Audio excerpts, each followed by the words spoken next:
Exercise 13.2 को करने से पहले कुछ एक रिवीजन करते हैं। What is P A union B? A union B is equal to P A plus P B minus P A intersection B. If the event A and B are independent event, तो क्या होगा? P A intersection B is equal to होगा P A into P B. If A and B are independent event then not A and not B are also independent event. तो if A and B are mutually exclusive event, तो A intersection B क्या होगा? Impossible event. Impossible मतलब अगर ये impossible है तो इसकी प्रोबेबिलिटी क्या होगी? 0। Question number first, exercise 13.2, probability of event A is equal to 3/5, probability of event B is 1/5। We need to find P A intersection B when A and B are independent event. If A and B are independent event then क्या होगा? P A intersection B is equal to P A into P B. हमने note down किया हुआ है already. तो 3/5 into 1/5 is equal to 3/25 answer.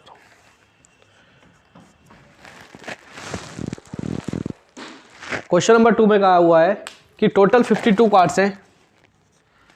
Total cards 52 हैं। हमें क्या निकालना है? प्रोबेबल एक इवेंट ए है, drawing 2 black card without replacement. Without replacement का मीन्स ये है कि जब हम 52 कार्ड्स में से एक कार्ड्स को ड्रॉन कर लेंगे तो वो कार्ड वापस डेक में नहीं रखना है। तो 52 कार्ड्स हैं टोटल। हमें कितने कार्ड निकालने हैं? हमें कार्ड निकालने हैं ब्लैक कार्ड, वो भी 2। टोटल ब्लैक कार्ड अगर हम देखें तो कितने हैं? टोटल ब्लैक कार्ड होते हैं 26।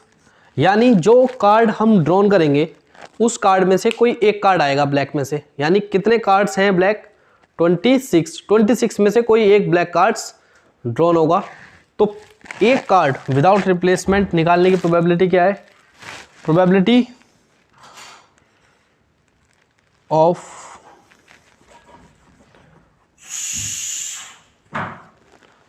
Of drawing first black card is equal to total card कितने? 52। This is number of total event, this is sample space NS और this is our probability A। तो नंबर ऑफ इवेंट A कितनी है? 26। तो number of event A divide by total number of event, this is 1/2।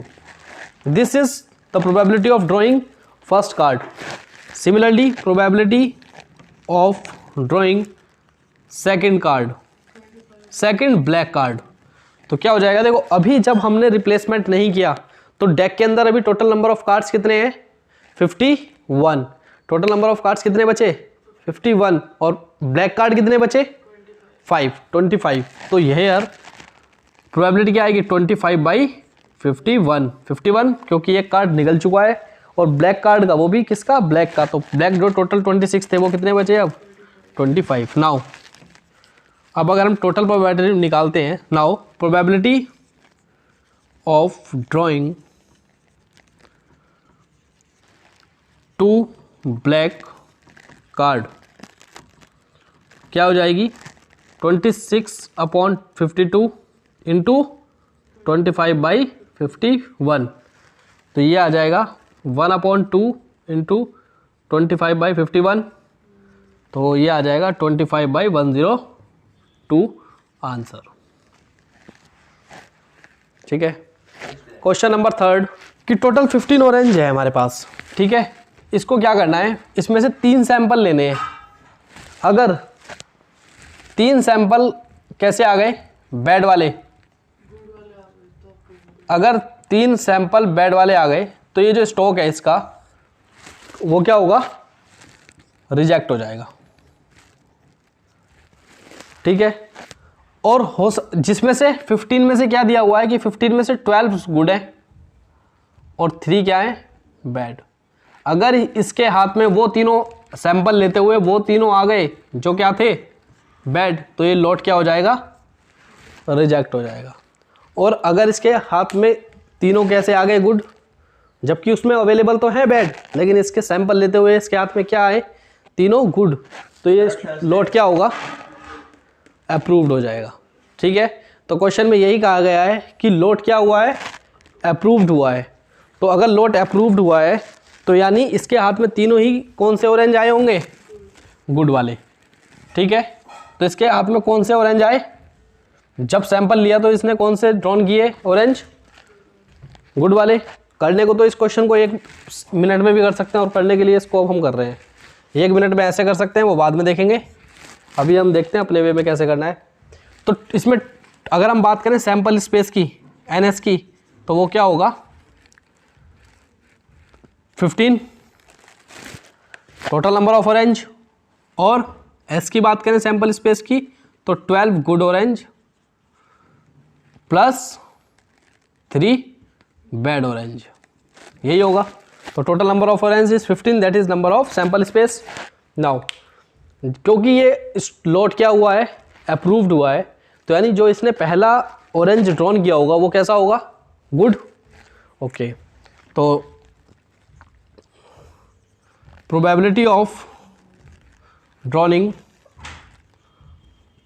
First good orange is equal to, good कितने हैं 12 और bad कितने हैं 3। तो इसने जो ऑरेंज ड्रॉन किया वो किस में से किया, इन 12 में से। तो 12 में से कोई एक इसके हाथ में आया होगा, तो फेवरेबल इवेंट हो गए 12, और टोटल नंबर ऑफ इवेंट कितनी है 15। तो ये क्या आ गया 4/5। Now probability of drawing second good orange is equal to, अब जब इसमें से एक ऑरेंज निकल चुका तो इसमें नंबर ऑफ गुड ऑरेंज कितने बचे 11, और टोटल नंबर ऑफ ऑरेंज कितने बचे टोटल लॉट में 14। तो जब सेकंड ऑरेंज ड्रॉन करेंगे तो आ जाएगा 11/14। Third probability of drawing third good orange. Third good orange मतलब अब जब इसमें से 2 ऑरेंज निकल चुके हैं तो इसमें टोटल नंबर ऑफ ऑरेंज कितने बचे 13, और गुड ऑरेंज कितने बचे 10। तो प्रोबेबिलिटी क्या आ जाएगी 10/13। तो अगर हम बात करें प्रोबेबिलिटी की, the probability of drawing 3 good orange is equal to 4/5 into 11/14 into 10/13। ठीक है, कैंसिल आउट हो रहा है कुछ, 7 5 5 से 5 कैंसिल, तो ये आ गया 44/52, है ना।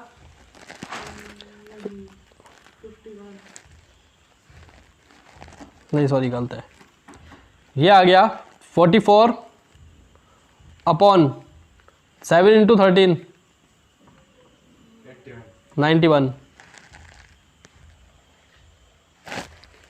91। तो ये क्या आ गया इसका आंसर। अब देखो इसको हम 1 सेकंड में कैसे कर सकते हैं, इसको 1 सेकंड में ऐसा करते हैं, total number of good orange कितने हैं 12 में से कितने निकालने हैं 3 ना, तो 12C3 divide by 15C3, answer 12 into 11 into 10 divide by 15 into 14 into 13, answer. Question number 4 में दिया हुआ है, क्वेश्चन नंबर 4 में दिया हुआ है कि एक डाइस है और एक कॉइन है, दोनों को थ्रो किया गया, ठीक है, टॉस किया गया। तो एक इवेंट ये है head appears on the coin, और बी इवेंट है 3 ऑन द डाइस, और हमें ये प्रूफ करना है या शो करना है कि A and B are independent event और not. If A and B are independent event then probability of A intersection B is equal to probability of A into probability of B होना चाहिए। तो हमें यानी what we need to find solution, what we need to prove that probability of A intersection B is equal to probability of A into probability of B. यानी हमें ए की और B की क्या निकालनी है, प्रोबेबिलिटी, और ए इंटरसेक्शन बी की भी प्रोबेबिलिटी निकालनी है। तो सबसे पहले हम क्या देखेंगे, सैंपल स्पेस। अगर हम बात करें सैंपल स्पेस की, तो सैंपल स्पेस क्या होगा, जब एक डाइस को और एक कॉइन को थ्रो करोगे, जब एक डाइस और एक कॉइन थ्रो होगा तो हो सकता है इस पे क्या आ जाए, कॉइन पे हेड और टेल आएगा, और डाइस पे क्या आ सकता है 1 2 3 4 5 6। ठीक है, तो क्या कॉम्बिनेशन हुआ, सपोज पहले कॉइन पे क्या आ गया, हेड आ गया और नंबर आया 1। सेकंड कॉइन पे, फर्स्ट कॉइन पे फिर अगेन क्या आ गया, हेड आ गया और नंबर आ गया 2। फिर कॉइन पे आया हेड, नंबर आ गया 3। फिर आया हेड, नंबर आया 4। फिर आया हेड, नंबर आया 5। सिमिलर वे में हेड आया और 6 आया। फिर अब क्या हुआ, हेड नहीं आया, इस बार क्या आया, टेल आया, नंबर आया 1। टेल आया, नंबर आया 2। फिर टेल आया, नंबर आया 3। फिर टेल आया, नंबर आया 4। टेल आया, नंबर आया 5। फिर टेल आया, नंबर आया 6। ठीक है, सिट डाउन। तो सैंपल स्पेस की अगर हम बात करें, number of sample space, number of sample space कितना आ गया, 1 2 3 4 5 6 7 8 9 10 11 12। What we need to find, a event क्या है, हेड अपीयर्स ऑन कॉइन। तो ऐसे कितने केस है जिन पे हेड अपीयर्स हो रहा है, that is H1 H2 H3 H4 H5 and H6। तो अगर हम नंबर ऑफ इवेंट ए की बात करें तो कितनी हो गई, 6। ठीक है, और अगर हम प्रोबेबिलिटी की बात करें ए की, तो पी ए कितना आ गया, 6/12। ऐसे ही बी इवेंट क्या है, 3 ऑन डाइस। तो डाइस पे 3 ये यहाँ होगा और यहाँ होगा, तो कहाँ हो गया, H3 पे, H और 3 और टेल और 3। तो कितना आ गया नंबर ऑफ इवेंट बी, 2 1 2, और प्रोबेबिलिटी क्या आ गई बी की, 2 by number of event B divide by total number of event 12। ठीक है, now next we need to find A intersection B. A intersection means, B means कि A और B की वो इवेंट जो दोनों में क्या है, कॉमन। तो कॉमन कौन सी है, H3 यहाँ पर भी है और यहाँ पर भी है, T3 यहाँ नहीं है, तो ओनली ए इंटरसेक्शन बी क्या आया, H3। तो number of A intersection B कितना हो गया, 1। नाउ प्रोबेबिलिटी ऑफ, अगर हम बात करें प्रोबेबिलिटी की, probability of A intersection B कितनी आ जाएगी, 1/12। 1/12।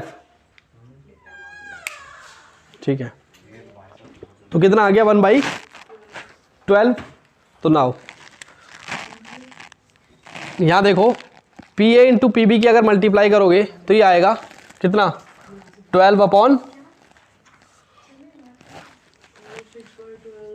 यहां रखते हैं, P A into P B की वैल्यू निकालते हैं, क्या आएगी, 6/12 इंटू 2/12, 6 2 जा और 2 6 जा, तो क्या आ गई 1/12। तो here P A dot P B is equal to 1/12, और probability of A intersection B is 1/12, means कि P A intersection B is equal to P A dot P B. अगर ये फुलफिल हो गई condition, P A dot intersection B की value 1/12, और इन दोनों की प्रोडक्ट भी क्या आ रहा है, 1/12, means the so event A and B are independent event. ठीक है।